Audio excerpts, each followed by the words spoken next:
Good evening, everybody, and welcome to another edition of the Sports Exchange. My name is Scott Morganroth, Motor City Man. Now, what a great fun that we had a little bit earlier. We talked about Troy Weaver fan heckling, and we have a great show tonight. JB Ellis will be reporting from Madison Square Garden out in New York at the Big East tournament. We'll wait for him to come in. But meanwhile, I want to introduce the crew that we have. George Eichhorn back for a doubleheader. George. Yeah, good to be on tonight. Looking forward to the show, Scott. And Mr. Pundit himself, Jacob Christner's got enough voice to go ahead and I do. Have good. How are you guys doing this evening? Doing all right. Long time no see. A few minutes. Okay, good stuff. And Travis has become our most valuable player. The way he moves around from inside the pigskin over to the Sports Exchange. We could have used him last night, but he comes on here when we need him to pinch hit. And glad to have him back. I don't know if I like to see an F shirt, but otherwise, I like the man himself. Oh, sorry. UCF shirt. My apologies. Yes. No apologies. Nothing. I thought you were trying to rub yourself for some reason. I mean, yes, I was trying to rub it off, and hopefully no one saw it. Yeah, sorry. All right. So, anyways, we're going to have a stacked show. We're going to be talking a lot of football, but for Joshua Burstein, okay, who requested a hockey topic, we've got one for you. So stay in there a little bit, Joshua. We got a hockey topic, but I can't mention it right now. Well, we will be talking NFL football. I want everybody to know that Pundit is being broadcast around the world. The audio version of Pundit can be heard on iHeartRadio, Apple, Spotify, Google, wherever you get your podcast. Please hit the red subscribe button on YouTube South Florida Tribune. We're striving for more subscribers. Please also comment, like, and share the broadcast. Want to be a guest? No problem. I've had Joshua on before. He's welcome to come back anytime you want. Participate in the chat room or send your topic ideas to southfloridatribune@gmail.com. If you want to advertise cost efficiently, give me a call at 954-304-4941. We broadcast live on Facebook, LinkedIn, Twitter, and YouTube. I'll get to more company information in a little bit. Let's get to the first topic, one that will certainly make Travis home feel pretty good, and he's going to get first word about it, okay? Now, we're going to be talking about a couple players connected to one particular team at one point or another, and that's Jags QBs. Gardner Minshew is off to the Raiders, of all places, and, of course, Mac Jones to Jacksonville. And Joshua, I hate to say this, great minds think alike. That is the topic, so hold on. We'll get to it shortly. We'll get to that. So, all right, let's talk about the QBs there. I mean, Gardner Minshew had a rough situation where he was given a pretty rough Jacksonville Jaguars team back in, 2020 season? And no one no one could have survived that situation. And then you kind of saw what it looked like once Trevor Lawrence actually was given pretty much that similar sort of talent level surrounding him. Ended up struggling. Then you put Gardner Minshew in a reasonable situation in Indianapolis with an actual good offensive coordinator, and he looks like a quality quarterback. I won't say he's not a top 15 guy. He's not truly a Pro Bowl guy. I know he was the Pro Bowl alternate this past year, but yeah, nevertheless, he's an average to above average quarterback. And that's what he looked like when he was actually placed into a reasonable situation. So it's a great deal for him. You always strike when the money's hot. You get the money when it's available. Hey, I have nothing bad to say about Gardner Minshew. He's been placed in some pretty impossible situations, and he finally got into a great one. And he was able to kind of parlay that into a good role in Las Vegas.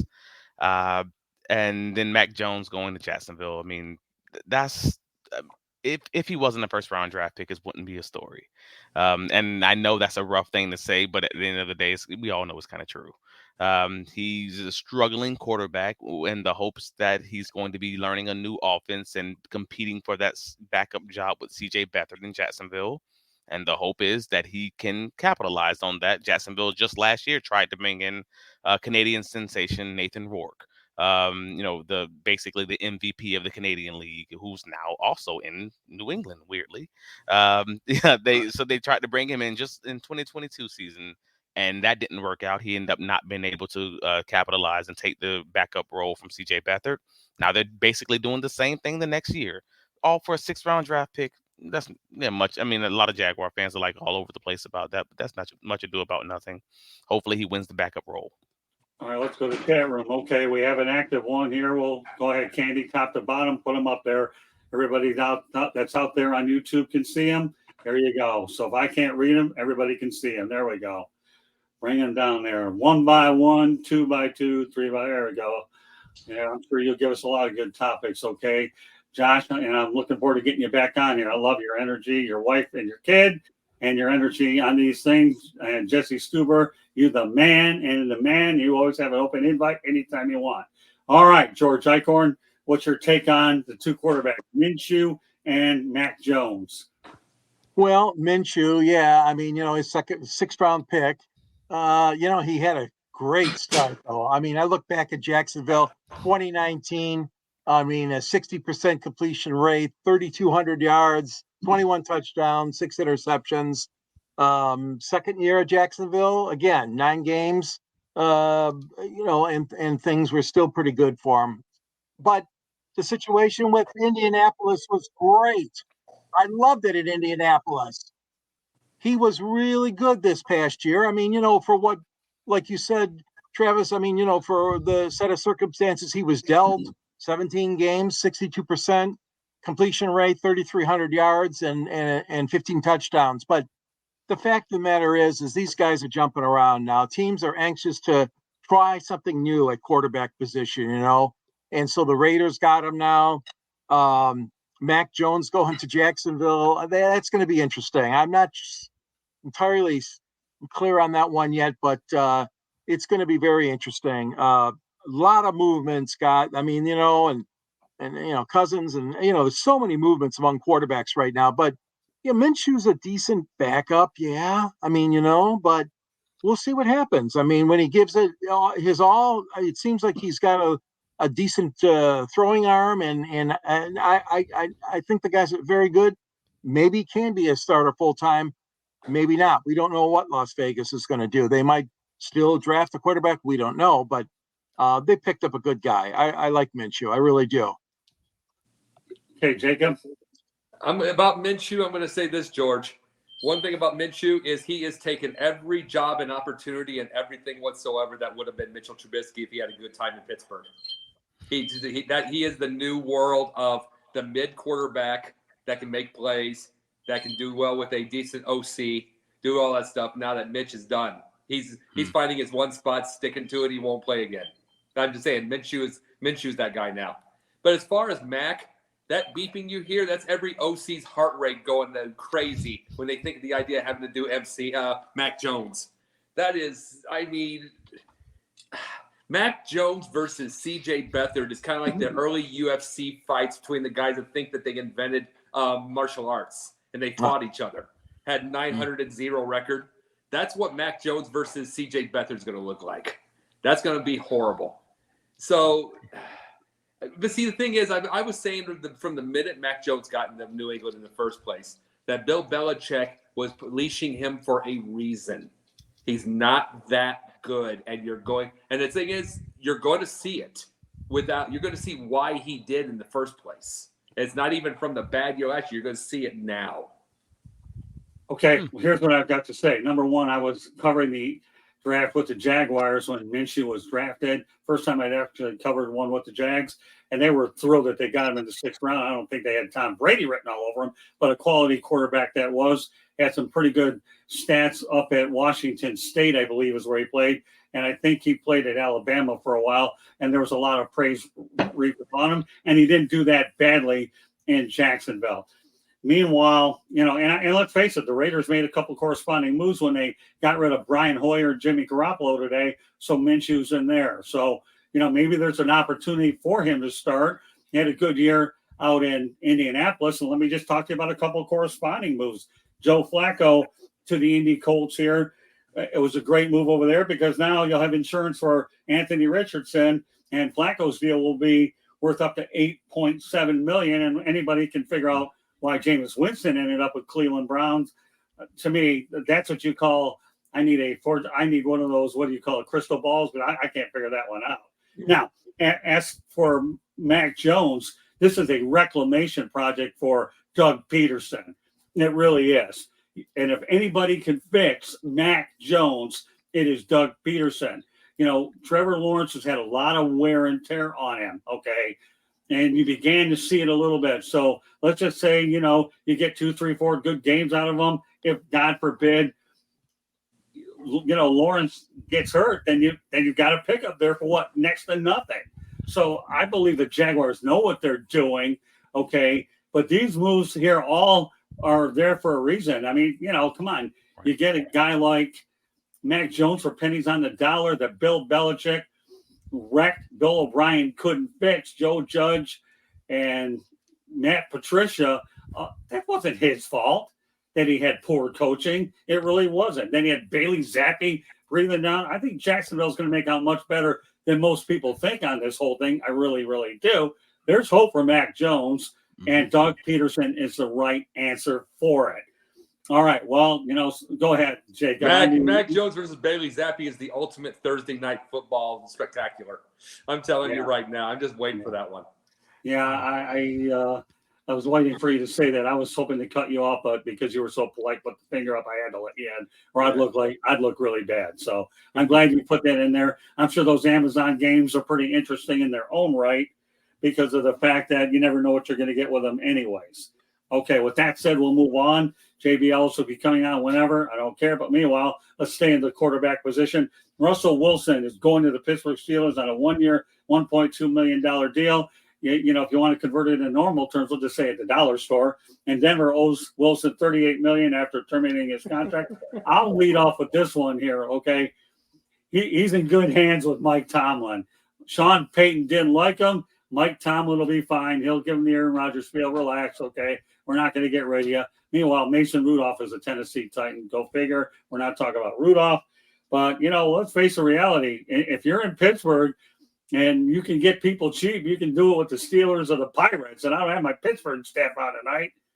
But with that said, Mr. Opinion, okay, pundit, whatever, what do you think of Russell Wilson going to the Steelers at $1.2 million and the Denver Broncos eating a $38 million piece of dead cap here? Can you only imagine what happened if they played in the playoffs and Russell Wilson gets evil in them? We'll leave that for another time because I know you're loaded on this one anyway. Well, Travis, you probably saw me on Twitter all week, and you probably saw the whole thing. And I was like, what did I say about I wanted my Bears to take advantage of that? Because I was the one that said $1.2 million. When you have a $68 million cap left, under the cap left, to where you could do something like that, get a lower draft pick where you don't have to pay the guarantee, so much of a guarantee, and you can go get real weapons like crazy. Yeah. The thing is, Pittsburgh's in that situation now. They can do that now. They can go do this thing. And it's like, but these are the things that you bring up when everybody's wanting to slobber all over the highlights, you know, and Pittsburgh's already slobbering over 5-year-old highlights of Russell Wilson when he was in Seattle. They're wanting to forget about Denver. You're not seeing any Denver highlights. There was none. But the big thing is, this is the thing. Denver, I'm just saying this now, excuse me. Kenny Pickett had 13 touchdowns, career touchdowns in 26 career starts. His backup had 8 in 8 starts, 5 less. You get my point? 5 less in 16 less starts. And it's like, and you want to know what Russell Wilson had last year? 26 touchdowns, 8 interceptions. Through it all. This is the point I'm saying with this. There are people that are kind of playing the prisoner of the moment and say, oh, Mike Tomlin might have his first losing season. If he can win like that, if he can get 10 wins like that with those 2 quarterbacks and relying on Mason Wilson and Mason Rudolph to save him, he'll be fine. Trust me, he'll be fine. All right. What do you think, Travis? Nodding your head. Where are you nodding your head to, Travis? I need to hear this one. No, bingo, man. It's Def Texas and Mike Tomlin being 500. Like that's the thing. And if he can go 500 with small hands Pickett at quarterback, then he can absolutely go 500 with Russell Wilson. Like I don't think that's even arguable for most people. If you are just a normal NFL fan, watch the game. I'm saying you don't have to have any IQ at that point.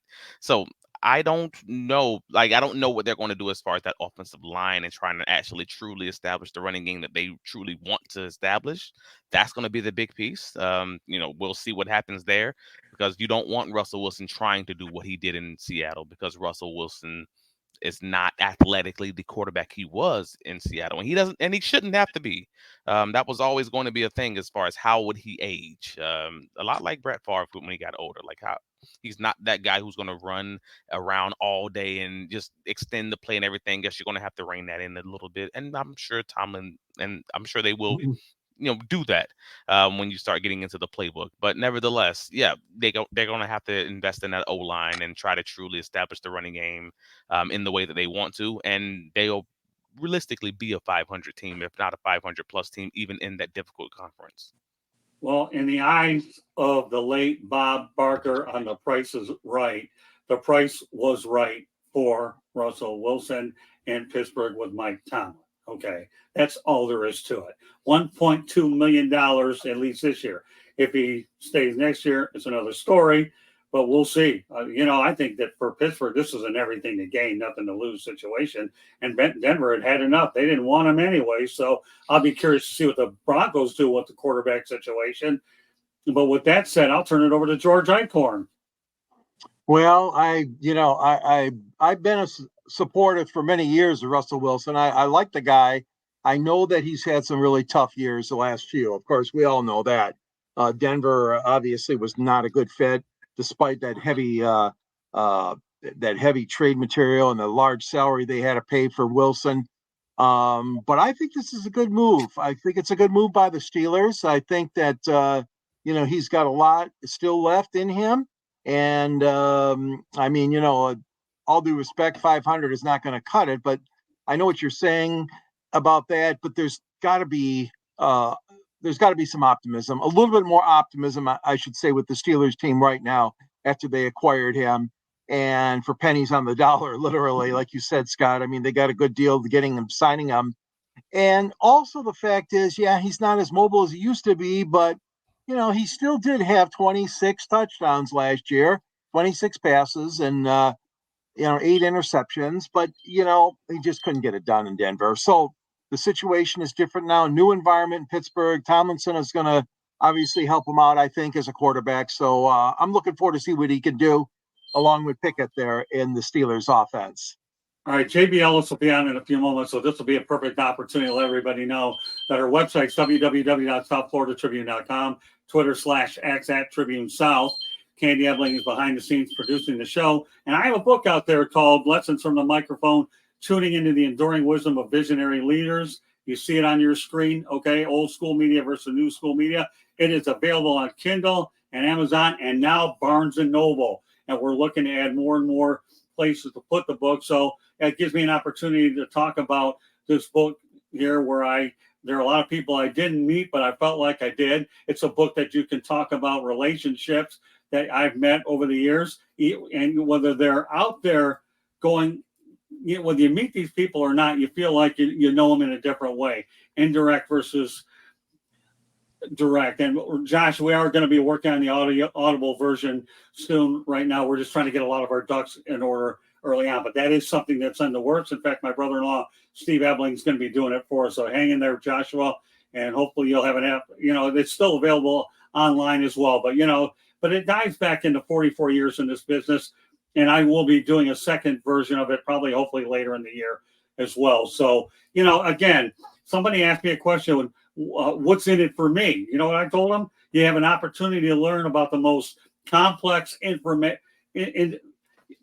on the planet. As Marshall McLuhan would say, the medium is a message. That's the thing that we learned early in school, right, George, about Marshall McLuhan? And whether you're in new school media, old school media, it doesn't matter. You're still going to get it, whether it's the internet, local TV, cable TV. And yeah, thanks a lot for the kind words. Chance to learn from a living legend. Joshua, you're all too kind. And again, I still got to get you back on here, Joshua. You keep trying to find a way. I'll bring my buddies on. We're going to get you on here anyways. So again, if Joshua wants to come on, he's got an open invitation. But no, this was an opportunity for me to spend 5 months on it. And, again, I had to leave out a lot of stuff to accommodate when you put a book like this together about making the pieces go ahead and fit. But again, old school media, it's changed a lot. Somebody asked me, what if I have a lot of the young guys that wouldn't care about old school media? Well, guess what? They don't have to read the first part, but they're going to read the second part, right? It's not like we have one book on old school and this one. It's all combined. So 206 pages worth of information. George Eichhorn wrote the foreword. We're waiting on JB Ellis. Anybody have any thoughts really quickly before JB gets on here about the first two topics? We got the Jags and Russell Wilson. Okay. Anybody? No, I got everything. I got everything I wanted to say on that. All right. Well, just let me just go ahead and let everybody know that JB Ellis is currently covering the Big East tournament out at Madison Square Garden. I've never been to Madison Square Garden, been outside of it. Would like to get there one day. And now JB Ellis in recent weeks has really understood the written part of journalism. It's something that he embraces now. Before he was more into the audio and the visual. And I think that part of the journalist growth, and Jacob is learning how to embrace it, as well as, and Denzel Snipes actually majored in journalism, so he understands it really well.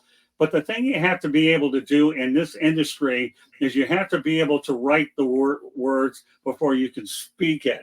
And I think that that's the advice I can get to anybody out there, that if you want to be a journalist, you have to be able to write well. And when I was able to get that first book done, it won't take me long to get that second one, because you've been there, you've done that. I've self-published a book. So the South Florida Tribune is technically a publishing company, and I'm working on a lot of other projects as well. So, I think that, and I'll tell you, I'm proud to say that everybody on this show is in the book. Travis Holmes is in the book. Okay. Why is Travis Holmes in the book? I met the man over at a Jacksonville Jaguars game, gravitated to this guy's energy and enthusiasm. We became good friends, wanted an opportunity.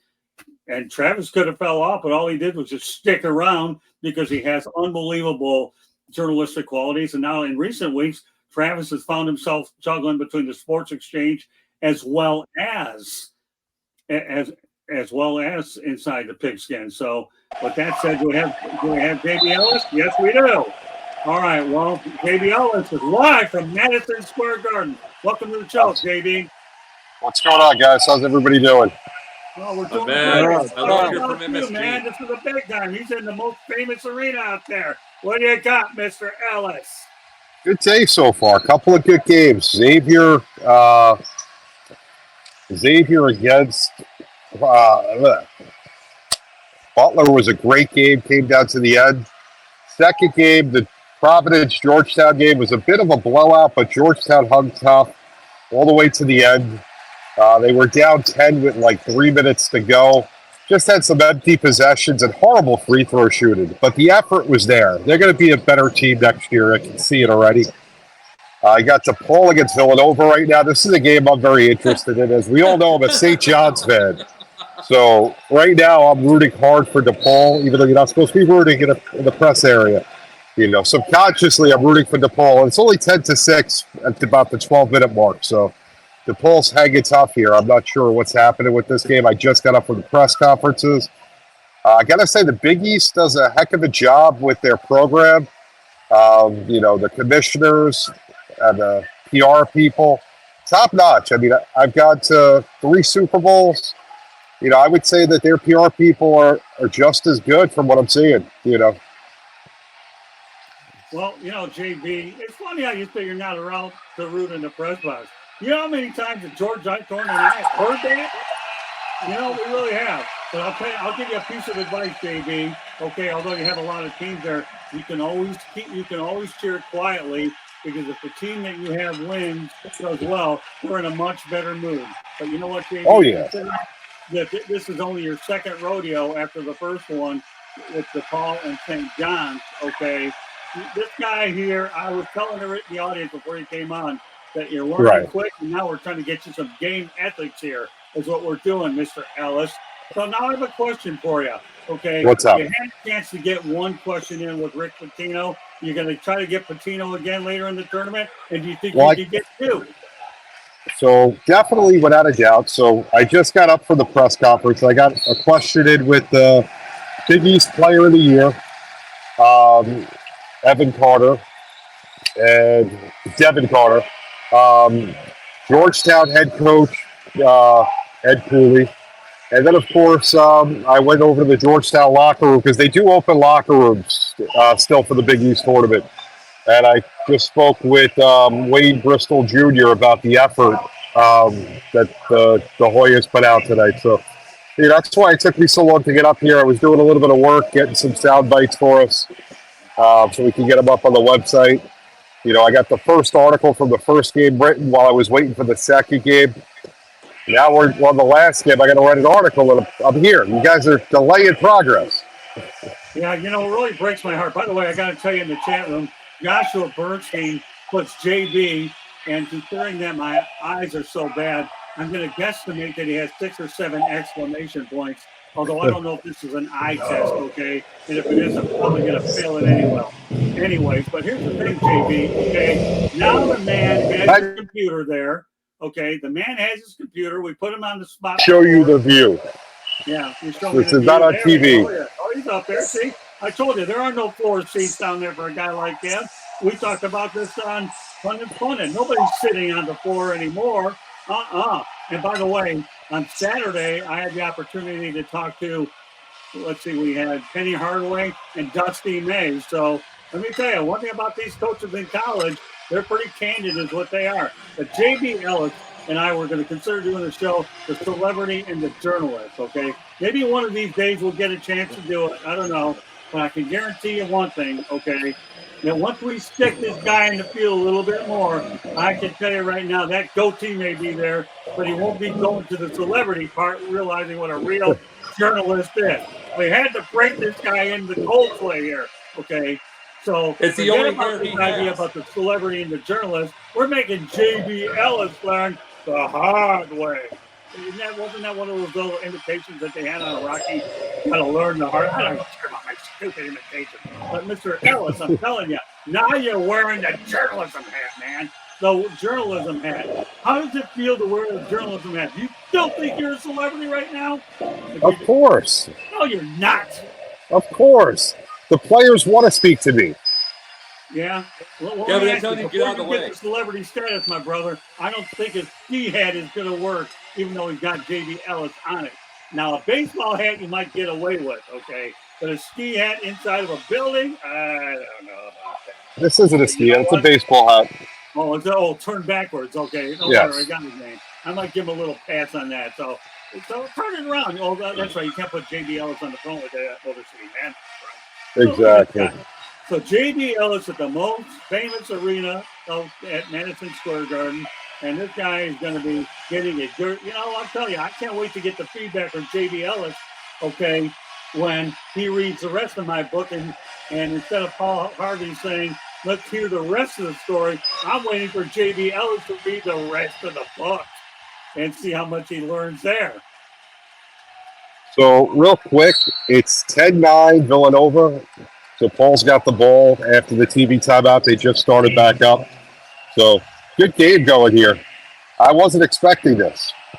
Well, you weren't. Well, how many games have you been to where you actually have to work where you wouldn't expect? I can tell you how many games I've been to where I didn't expect a lot of stuff, and all of a sudden, right when you've seen everything, you haven't seen everything. So we're just breaking. This guy just popping his cherry out there, learning how to do this. So I'd be saying pop his cherry here. No, it's not the FCC. I can get away with it. Right, JB? So exactly. 10-9, okay, early in the game. Oh, and I'm excited that you're going to the Big East tournament, that you're there, because it shows that you've come a long way in a short period of time, and that's what this is all about. Yeah, there you go. You got Joshua Bernstein. Put it up there, Danny. There you go, JB. Look at this. You're out here on camera. Joshua Bernstein, to me, is one of the biggest fans there. Denzel Snipes involved. My guy, Joey Ellis. Oh, we got a Joey. Okay. And then Denzel Snipes. Man, JB, ain't all that. I don't know how all that. He thinks he's just watching DePaul. He thinks he was watching somebody who's at the Big East tournament. Well, you know what, Denzel? I guess tonight he really is, because he's there. What's going on, Snipes? Now we got this back and forth between Bernstein and Snipes. A right hand by Bernstein and another one by Snipes. So, hey, JB, where you at? I'm watching the game. All right, now he's up there. I don't know if you can see him from where he's at. I'm way up top. I'm in the It's called the Chase Sky Bridge or something. Oh, is it? Yeah, Chase. Yeah, I gotta say they redid the garden pretty well. I mean, they have this little bridge thing. You actually go downstairs. It's all the way up. I'm higher than the jumbotron, but the view is perfect. It's like you can see everything. So it can't beat that. Well, I'm sure you got a pretty good scoreboard if nosebleeds a little thing. And yeah, Joshua, you're the best. I'm watching the Motor City Man out. Yeah, sure. You're watching me on Facebook. I guess you can. They got you all eating good out there. Yeah, that's a good question. How they doing with the press food out there? So they did sandwiches and fries tonight, like seasoned fries, and they had like a candy bowl and some sodas. Okay. So do you think that by the end of the tournament they're going to give you some bagels and cream cheese since you're in New York? I don't think so. I don't think we're getting the bagels. No, you don't. For the I know early they do a lot game. of Coney The Island only in the Big bagels are Apple, going to too. be there the U.S. Open for tennis. The U.S. There Open. you go. Flushing Look at Meadows. this, man. Look at that JB Ellis leading the high life, and I mean high life. Okay, but you know what's been refreshing though, and I say this really, sincerely, JB, is Candy's been telling me that you've been writing these recaps all day, and I think that's good because you know what you're doing is you're learning good habits on how to write shorter stories and making sure that you have not only photos to go with it. And I know you got an iPhone 15, so it's got to be pretty good that the photos are pretty good quality. I got mine, that stuff all right. Once you got a full-fledged camera, I don't know what you got over there. But I learned a long time ago, the people that credential you aren't going to credential you just to come and sit and take a seat. That's called buying a ticket. You got to do a little work while you're here. Oh, is that right? Words of wisdom for JB Ellis, man. I'm telling you. Listen, pay attention. Yeah. I may teach you something. Yeah, okay. I'm waiting for it. I'm waiting. I'll tell you what, I always like to learn from JB Ellis. I got news for you. He may teach me something. Maybe there's a chance that Celebrity and the Journalist might debut on a TV set or a YouTube channel near you. I don't know. Hey, I'm old. I got news for you, JB. I don't have an ego bigger than Mount Everest, okay, that I can't learn from a pup like you. Okay, a pup like you. If you want to show me something about technical stuff and all that other stuff, then I'm definitely lost in space. No relation to Dr. Zachary Smith and Will Robinson and the rest of the people that are old enough to understand. But I can learn from everybody. I learn from people in the chat room. I learn from my crew. It don't make any difference. The key to life, always be learning. Always be learning. Always be learning. Okay. Always be humble. All right, Jacob. I know you're not getting any JB, words. are you going to be the new Giants GM compared to what's going on right now? If they'd offer me the job, they would be in a much better position. Hey, Daniel Jones, Devin Singletary, Darius Slayton, Wandale Robinson, and Darren Waller. The guys, if we all chip in offense. All right, but you know what, Jacob, let me tell you this, and I haven't said this until in a while. Are you crazy? This man's talking basketball. We don't care about the New York Giants tonight. Want me to beat Stephen A. Smith? I'm going to tear Jacob Christner all the way to the Saturn and put a ring around his head. This guy's covering basketball, not football. All right? Yeah. Remember that, Christner. Best time of year, college basketball tournament time. And how do you let go 20 team in the conference? They shouldn't even be allowed to play in that game to fall. Oh, it's pretty bad. It's hard to question anything about college basketball. I've covered 4 games in the last 5 weeks, and I'll tell you, FAU could be a sleeper in this tournament as well. I don't think they're a sleeper to anybody anymore. But the games I've gone to, they're 3-1 in those games. The only loss was at my alma mater. But you're right. I mean, these conference tournaments are going hot and heavy. They'll have Selection Sunday, JB, I believe, on Sunday. Is that correct? So, well, Selection Sunday is Sunday, yeah. Right. So you have a lot of meaningful games there. And, I got news for you. The Big East tournament is one of the best tournaments, obviously, in college basketball. All you have to do is look at how many championships that they've won, and then you'll be able to find out exactly what they've done. But, regardless, you're at Madison Square Garden. You've seen a lot of basketball today. And the only thing that I can compare to that is, since I have an opportunity that it'll be an endurance weekend for you, it will be one for me too, because I got news for you. Let's talk about endurance for a minute while the rest of my guys listen here. See, he got an endurance weekend covering that tournament, And me, I got one too up at Sebring here because you know what? You want to talk about media attention, JB? I don't know if you've heard it, but now you'll hear it. That you have 325 media members and there's only 200 seats and the overflow is at a track hotel. But I'm excited for this 12-hour endurance race. And I survived the Rolex 24 last year. So, that should be a great experience. Oh, this will be my third rodeo with this one. It took me 12 hours of Sebring to get ready for Rolex, and now I'm looking forward to getting back to another one. And I have some other business to take care of tomorrow before I can get the Sebring, which I'm not going to get over to on live air. But the reality of the situation, JB, I am so proud of how far you've come in a short period of time. And I was telling the guys that you're starting to embrace writing is what you're doing. And I think for a little while. I don't like it. And motivate. Let me finish, okay? I'm complimenting you. I think you can handle a compliment. So I'm not trying to build your ego, but don't give me that Gomer Pyle smile, although you don't have a Gomer Pyle smile because you got too much facial hair anyway. But the main thing, there you go. I got that in there too. Yeah, but the reality is this, okay, Joe?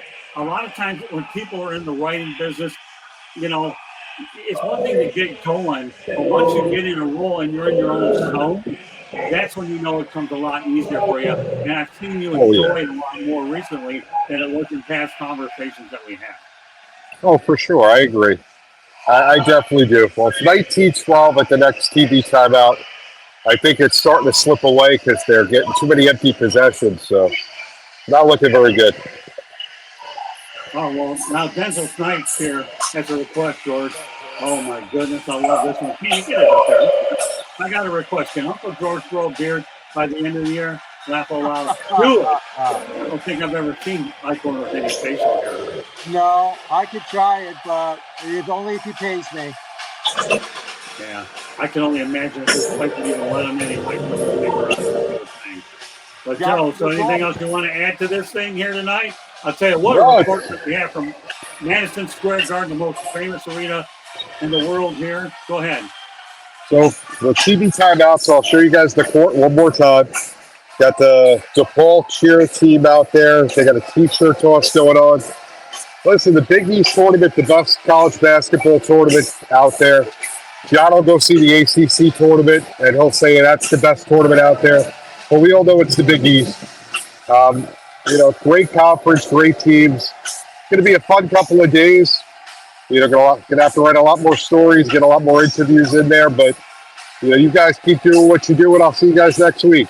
Well, you know what, Joe? You're off to a dynamite start.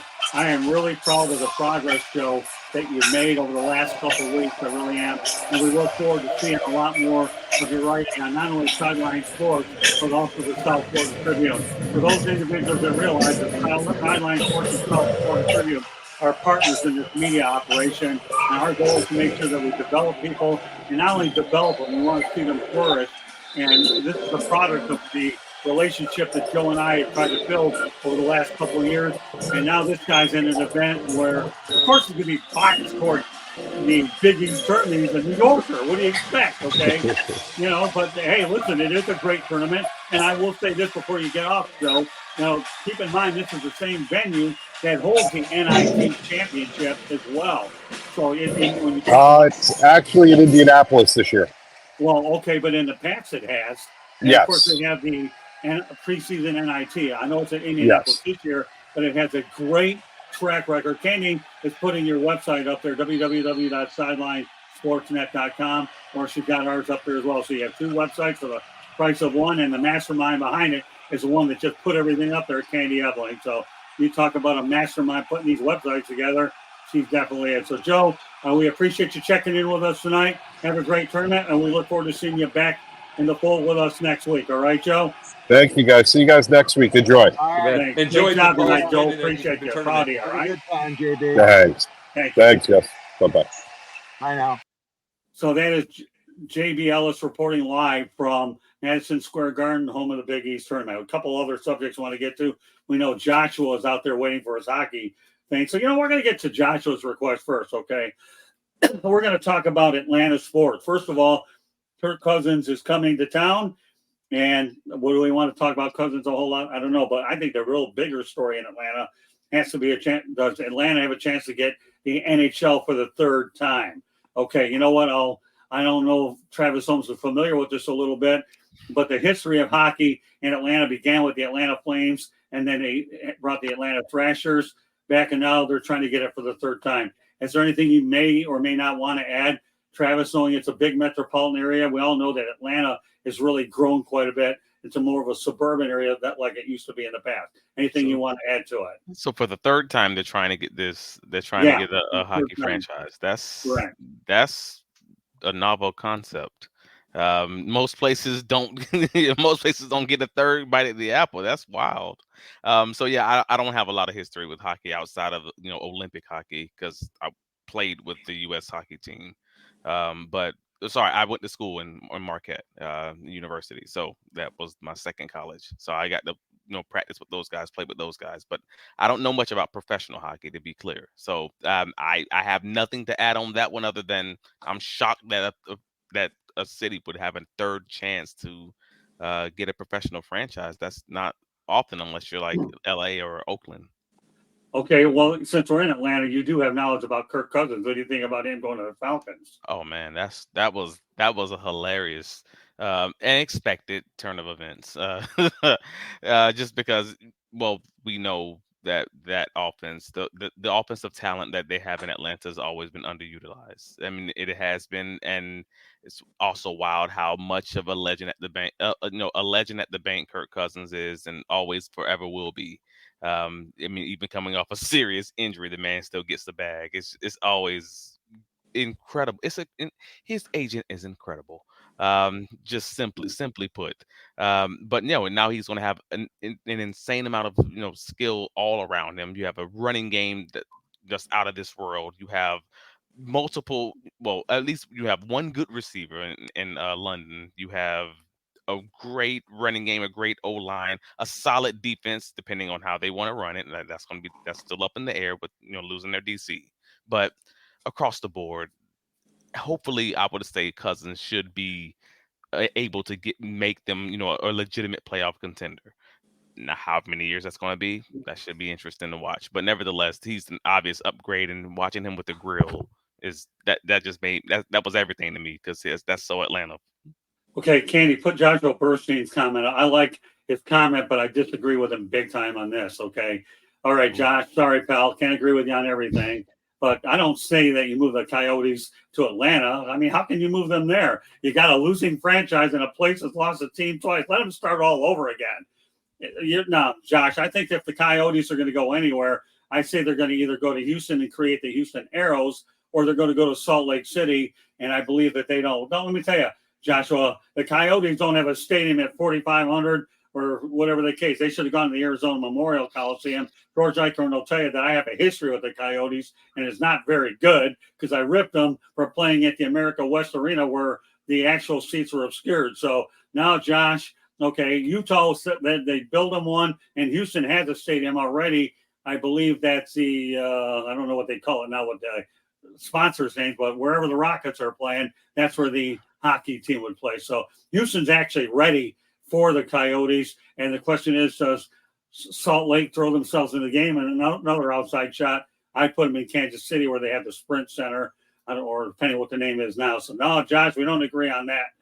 But Atlanta will get one. And I'm going to turn it over to Jacob Christner, and he's going to tell you the area that they're proposing it. Right, Jacob? Alpharetta, Milton. Yep. Right. Anson Carter, former NHL player, is trying to get it over here. And this would be like 5-10 miles from me. So it'd be awesome to be able to get those tickets. It'd be great.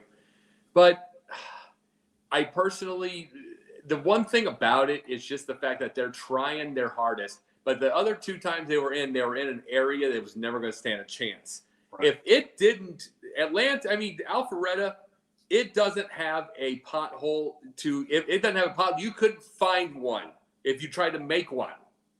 It's like, so, they are a really, really sleek area. And it is a lot of money here. And if the hockey team doesn't make it here, it's over. It's like they were in areas before that they weren't going to stand a chance. It was like Turner Field and stuff like that the first time with the Braves. They're doing so much better over in Smyrna area, doing something like that. And that thing, that's just the way it is. It's like that area. If you don't make it in Alpharetta, this area whatsoever, it's over. So third time can be the charm, but we're going to see. And let me add to that too. You're right. Okay. Atlanta's an area where if you move these teams to the suburbs, you'll do well. Some areas don't work well in the suburbs. Atlanta will. The Braves are living testament. And I know that if they get a team this time, we talk about Anson Carter, did you say, talking about it? Yep. But it will succeed this time. I believe for all of our Atlanta viewers out there that if you get a team this time, there is no doubt it will work in Alpharetta. A suburb is I've been downtown there too. I mean, you have enough activity down there, but some teams just simply belong in the suburbs. An NHL team in Atlanta would be fine. The Braves are living proof of that. The Falcons are all right downtown, and the Hawks play there. So I don't think there's any doubt in my mind that Atlanta will do well the third time as an NHL franchise, and they smell, an opportunity to go to the suburbs. Well, George, you have a family member like your daughter that lives there. So what do you think about Atlanta as well? And George, you can even comment on the Kirk Cousins. I've talked about it a lot the last couple shows anyway. More power to them. Yeah. We'll see how it all turns out, but I'm more interested in the Atlanta hockey situation. Yeah. Give your take on mainly the hockey, and then you can say a little Cousins. Well, the hockey situation, yeah. I mean, my daughter loves hockey, and her husband does as well. I know they would have not season tickets, but they will go to a lot of games down there. But it is unusual to give a team, a city, a third chance. But the reason why I like this chance is because of what you said about Carter being involved, and also the fact that you have a lot of transient transplants from up north that live in Atlanta.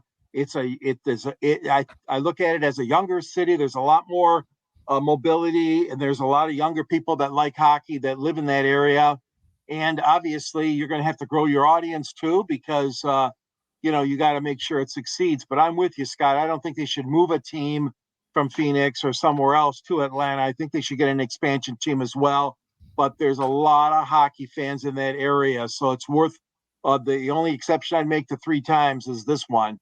As far as Cousins goes, the man loves playing under a dome. He wins all the time, a lot of times, much more in the dome stadium is what I'm trying to say. So he made a perfect choice, obviously, going to Atlanta with the Georgia Dome. But he's a good guy. I mean, I followed his career at Michigan State, and unfortunately, they couldn't get him past the goal line, so to speak, a cliche at Minnesota. So I wish Kirk Cousins well. I think it's a good pickup for Atlanta for all the same reasons that our friend and colleague Travis mentioned, with that offense and the fact that he's going to be surrounded with, Bijan Robinson and good receivers, and hopefully they're setting themselves up to be a legitimate contender again in the Falcons, that being. Well, let me go back to Joshua Bernstein. He said maybe it will work this time around. No, Joshua, it will work. And I'll tell you 2 reasons why I believe that. Number one, okay, they're going to create a natural rivalry with Nashville, which is only a few hours away. And don't forget, it's still a large television market as well. So, and being in the suburbs. So those are 3 reasons why it won't be maybe. I say it'll work this time around. But just eliminate the maybe from your sentence. But I know where you're coming from. But you can't lose sight of the fact that you can't lose the honeymoon period this time. And I like it. I just love the idea. Anything else you want to add to it, Travis? Oh no, just that I forgot Atlanta signed Darnell Mooney also. Yeah. Oh yeah. It's gonna be. Yeah. I was gonna bring that up. I forgot to do that thing. Mooney. There's people laughing right now because I was saying Mooney's got a quarterback now. To be truthful, He's got a quarterback. And it's like his rookie year when there wasn't a DJ Moore or anybody around, he had about 4 touchdowns, 630 yards. And the next time he was 1,000 yards. But he was the only target. When you're not the only target anymore, and then it's only DJ Moore and Cole Kmet, and your quarterback can't look all over the place. Mm-hmm. Guess what? Kirk Cousins can. He's going to get his targets. He's going to get everything. Last year, he had like 14 touches for 61 yards, something ridiculous, some goofy number. But it's not. But that's the big thing is he's got a quarterback now, and he's going to get better. I'm not saying he's going to be a 1,000-yard guy, but he's going to be a good target. I think he's going to be a good slot receiver. All right, our final topic of the night, and Candy Abilene can come on in a moment. And I like the way she ends the show, so we'll let her do that, and she'll be able to get some plugs of her own. We're going to talk about the Tampa Bay Bucks. Another Florida. Baker Mayfield will be staying there on a 3-year deal, $100 million max value, $115 million with incentives of $50 million guaranteed. Pretty big pay raise, okay, knowing they only made $4 million last year with the Buccaneers on a prove-it deal. So let's go ahead around the horn here. I'll just say this. I'm glad that Baker Mayfield found a home. They believe in him, and he had a tough job there going behind Tom Brady, and he did, and he got him in the playoffs with a 9-8 mark. So that's what I have to say. Glad for Baker. Okay, what about you, Jacob? Oh, yeah. The one we'll be seeing, he's in Tampa, St. Pete. So we darn well know we're going to see Hulk Hogan's feed with him at the Hogan's Beach Shop with Baker Mayfield. We know we're going to start seeing that eventually. But good for him, especially when it's beautiful 24/7 over in Tampa. Gorgeous area. I mean, other than the rain. And really by itself, he's going to be a fan favorite there because he's gutsy. He plays gutsy. You know, he'll run through a wall. He will do all that, which I give him that. And he'll also drive you nuts too.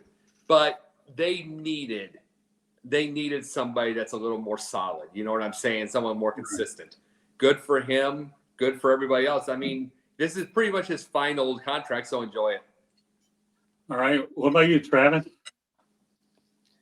I mean, it's great for him. Like, again, I'm always team secure the bag. And he did do just that. Like, for someone who's had this major ups and downs throughout his career, you know, starting off moderately hot, crashing, coming back up and fighting, you know, to basically turn over a team. You know, what was it? He went to the Rams and started without even barely knowing the guys' names and like actually won the game, and then able to come here and actually flip this. And I know that wasn't all him, but a lot him.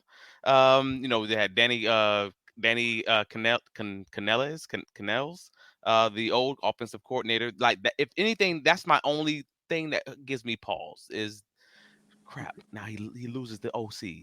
So now what is that going to look like under the new offensive coordinator who has, you know, a few games with them, but that's not the same as, and it's going to be a totally different offense in that way. So hopefully, you know, fingers crossed, he is able to put up, you know, similar numbers, keep the turnovers down, et cetera, et cetera.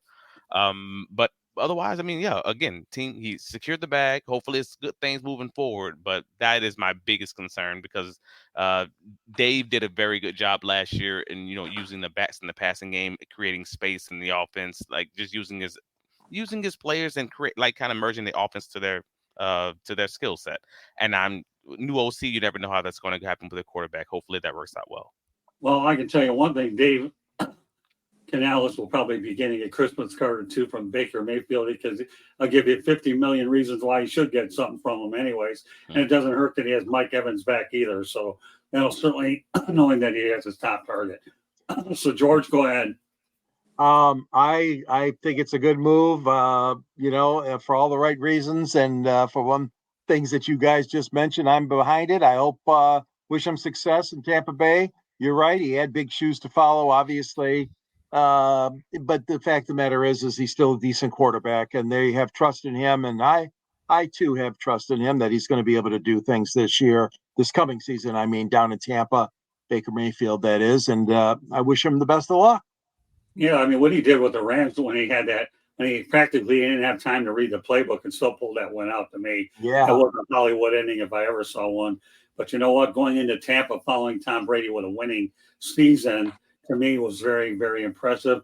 And I'll tell you one thing. I know the Tampa Bay area well. I graduated from USF there. You know what? To me, Tampa Bay, resembles a Midwest city because they really are one of the finer sports towns there, and they're very loyal to their teams, especially if you put forth a good effort. I can honestly tell you that I'm proud to be and have roots from the Tampa Bay area. I really love that area. My heart is there with USF. I live in South Florida. I love being here. And, of course, I'm proud to be a Metro Detroiter, and along with my other stops in Phoenix as well and North Carolina. So, all right, Candy, you want to add to this? Because I'll let you add to this, and then you can go ahead and take us home the rest of the way. My voice is probably just about out of it. It's great for Baker Mayfield, and let's face it, who else was Tampa Bay going to go out and get? Who would they want? What other quarterback is out there? Baker Mayfield, while he might not be my favorite, he is not an elite quarterback, but he obviously can get the job done because that's what he's proven himself. One of the keys, I think, is the fact that he does have both of his top receivers back. Now, will his offensive line be back and be able to really protect him? Because let's face it, in this league, a quarterback is only as good as his offensive line. If you have a crappy offensive line, unless you are an elite quarterback, you are not, having a lot of success. So that's going to be one of the things but who wouldn't take $50 million guaranteed over the next 2 years? I mean, it's $100 million contract. Like, he'd be stupid not to. Get your money while you can. I mean, I'll never make $100 million. Let's face it. Are you sure? You betcha. Oh, where you build websites, I would put my money on you than a lot of other people out there when you build websites. But no, in all seriously, and part of the other thing I think that really helps, and this is where it might hurt him, is the fact that, like Travis came out and said, the offensive coordinator isn't there anymore. There is something to be said about a consistent coaching staff and being coached by the same people. Always changing offensive coordinators, quarterback coaches, whatever it is, means inconsistency a lot. Because let's face it, look what happened to Matthew Stafford up in Detroit. A lot of people would say he was a good quarterback, but he had so many changes that he never got to gel with everybody, and it just didn't work out. So I think a lot of it has to do with the chemistry of the players you're playing with and the chemistry of the coaches you have, and how quickly, if your coaches change or the players around you change, how quickly you can build that chemistry. Well, let me tell you this, Candy. Matthew Stafford had it tough, but Joey Harrington had it way worse. But continue on.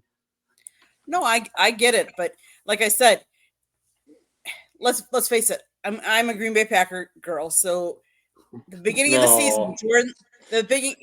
season, Jordan Love, kind of a rookie thrown into this first year, really starting, and he was not gelling with his wide receivers. But as the season progressed, the chemistry between him and his receivers and the offensive line and the coaching gelled, because you could see he was getting better and better as the season goes on. So I just think it has a lot to do with the chemistry you have with your coaches and with the players. And if Baker can get it done, more power to him. Well done, Yep. Candy. Very That's nice. why everybody loves him. Mel says you can take my job. My brother says you can have my job. And you know what? I have no problem. If Candy was ever the heir apparent to me on this show, I feel like, you know what, she would do an unbelievable job, and I have no problem with that. Anytime you can find success anywhere, and I would never want her to be like me any more or less than I'd want my niece Emily Olsen never drive like me or drive with me, because these people are way smarter. And then again, the Olsens, Denise and Tracy they're way smart. They wouldn't put Emily in the same car with me anyhow. But that's beside the point. It's just a family joke anyways. So everybody's had a chance to voice their opinion on this. Everybody, all hands are there, right? Everything good. Aye. Okay. Sorry, Candy. Take it home. Okay, if you see that little red subscribe button in the lower right corner, that means you have not subscribed to our channel. And my question is, why haven't you already? Do it now. Do it now. We have awesome programming on our station. If you like 108 Stages baseball talk, so you want to talk baseball, come see us on Monday nights. If you like NFL or college football, we have Inside the Pigskin Tuesday nights. Wednesday nights is Sports Exchange. You never know what we're going to be talking about. Anything from NFL to cornhole to NFL to obviously March Madness and anything in between. Come 9 o'clock Wednesdays. Thursdays are typically Pundit. Sometimes it's on that day. Sometimes we move it around a little bit. But we also have what's called Fire Up. And that's where I lead the show. And Scott does let me lead. And it's me and Jeremy. And then George joins us, as well as Ralph. And we talk about just about anything as well.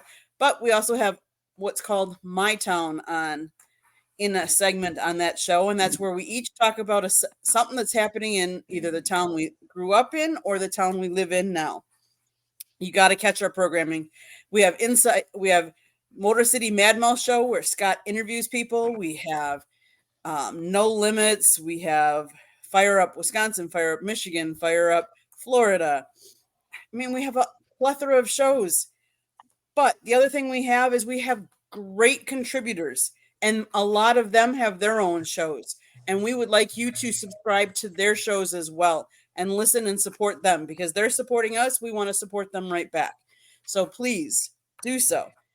But also go to our website, www.southfloridatribune.com, where you can read George writes, Jacob writes, Scott writes. I got to get Travis to write for me yet. I'll have to work on that one. And I take pictures. Go to our website, see all that. If you want to get the latest on the Jags, the Dolphins, the Lions, they all send us their transcripts for their coaches and all that good stuff. So go to our website. If you'd like to listen to audio version of broadcasts, we do that too. So you can go to iHeartRadio, Apple, Google, or wherever you get your podcast. If you want to advertise or sponsor us, call Scott. 954-304-4941. I'm trying to think anything else you can. Oh, most importantly, how can I forget? On the screen right now is a book cover. That would be the book that Scott wrote, Lessons from the Microphone, Tuning into the Enduring Wisdom of Visionary Leaders. Talks about him and his media trials and tribulations and his time over the last 40 years. Old school media versus new school media. You gotta get it. He's got a picture of him and Muhammad Ali when he was really young. You gotta get the book and see it. I can't make this stuff up. When Ali was really young, or Scott? Both. Oh, okay.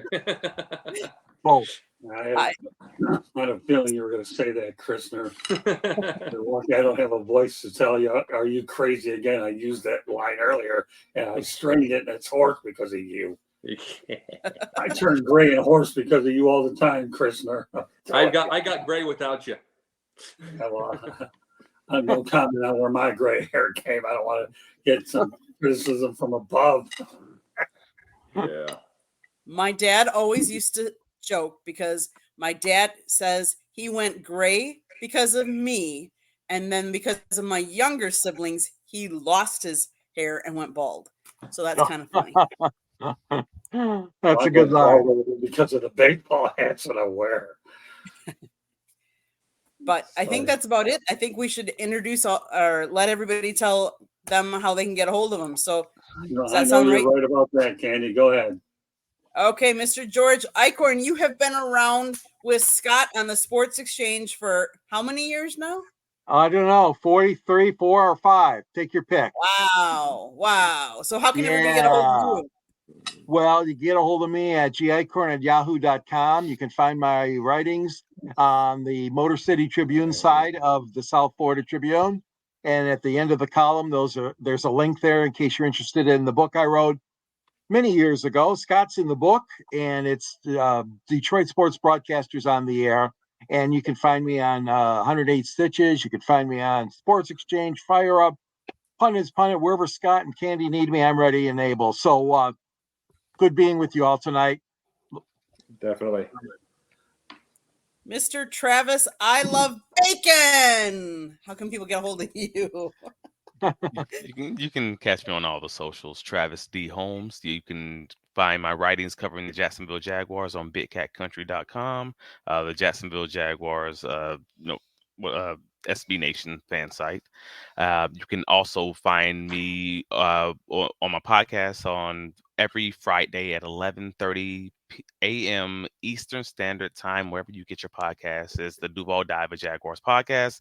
And you can find me here inside the Pigskin on Tuesdays or the Sports Exchange on Wednesdays, whenever you want to have me. Awesome. You're great at both of them, boy. You make my life difficult sometimes in a good way. I don't know where to put you, but I know you're great, and I can't go wrong with either show. Appreciate you, Scott. Don't worry. I appreciate you more than you'll ever know it. And then Mr. Pundit himself. How can we get a hold of you? And definitely, Travis will be seeing you with bacon no matter where you're at. But one of the things, I'm Jake the Pundit on Twitter, Jake the Pundit 1 on TikTok, Jake the Pundit in a lot of different places. I'm also on South Florida Tribune. I am on Sideline Sports and Inscriber Magazine, and then 5 shows a week. Well, sometimes 5, mostly 4. Yeah, I feel bad for all the amount of double headers that Christopher had. Please, if I were his age, I'd worry about it. If I were mine, I'd worry about it. And you know what? I do have a little thing to say for Christopher still. Are you crazy? I love saying that to this guy. It's to get off the weed. There you go. That's all right. You're lucky that my voice doesn't have much left in it, but that's all right. Good stuff. Great show tonight. I think we had we had so many great things tonight. And JB Ellis reporting from Madison Square Garden was a great thing. And we're going to be doing a lot more of those reports too. I remember years ago when I worked with George, I did a live report. One of my first ones was from the Linda Carter Maybelline tennis tournament here. Actually, a tennis thing, Candy, out in Deerfield Beach, Florida, over to Deer Creek Country Club. So, we like to have live people doing remotes, and we're going to be doing so many different things as well as time goes on. So, all right, with that said, anybody have any final words before we call it a night? All good. Nope, all good. All right, well, Yeah. on Enjoy behalf March of Madness. And a merry free agency to everyone. Yeah, there you Yes. go. Well, go FAU Owls, go USF Bulls. Okay. All right. So on behalf of Travis Holmes, George Eichhorn, Candy Ebling, and Jacob Christner, along with JB Ellis, my name is Scott Morgan, Roth the Motor City Madmouth. Thank you for joining us on this edition of the Sports Exchange. A special shout out to Joshua Bernstein, Denzel Snipes, Jesse Stuber for also participating in the chat room. We love having these people there. The one thing about these people is they bring a lot of energy in the room, and we really like to be able to address all their comments as often as we can. And the best part about their comments is they're really good. These aren't stiffs. These are great people that are passionate about their sports and their subject. Good night, everybody, and we will see you next week.